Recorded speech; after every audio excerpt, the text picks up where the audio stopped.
साधारणतः अनेक चाषी भाई माने धान फसल रे खाद्य सार तो प्रयोग करती किंतु ठीक परिमाण एवं ठीक समय खाद्य सार प्रयोग करुनथियारु अमल भल होई न थाए, जहा फल रे भल लाभ होई न थाए।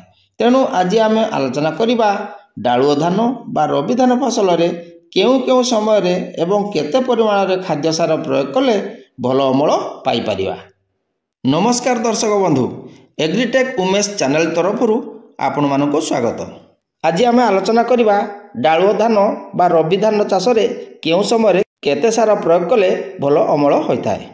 आलोचना करिया पूर्व मोर समस्त दर्शक बंधु मानको अनुरोध, जो माने ई चैनल को सब्सक्राइब करना दयाकोरी सब्सक्राइब कर दियंतु, लाइक कर दियंतु। रबी बा डालुओ धान चाष पई एकर प्रति अनुमोदित खाद्य सार यथा जैविकर्जान 32 किलोग्राम, फॉस्फरस 16 किलोग्राम एवं पोटास 16 किलोग्राम आवश्यक होइथाय। एही सबु पोषक पाइबा पई 70 kilogram urea, 100 kilogram single super phosphate एवं 27 किलोग्राम एमओपी आवश्यक होइथाय। मूल सार हिसाब रे समस्त फॉस्फरस सार, अधा पोटास सार और 4 भागरु 1 भाग जैविकर्जान सार धान रोइबा पूर्वरु माटी रे प्रयोग करिबा दरकार।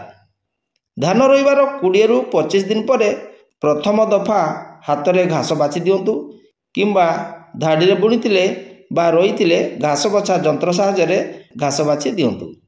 घास बछा परे पिलो सार हिसाब रे बळका 3 भाग जैविकर्जान सार रु 2 भाग सार प्रयोग करंतु।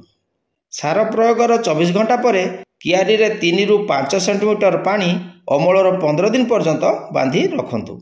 सेहीपरि 45 रु 50 दिन परे द्वितीय दफा घास बाछंतु ओ बळका थिबा 1 भाग जैविकर्जान सार और अधा थिबा पोटास सार को मिसाई जमी रे शीर्ष सार हिसाब रे प्रयोग करंतु।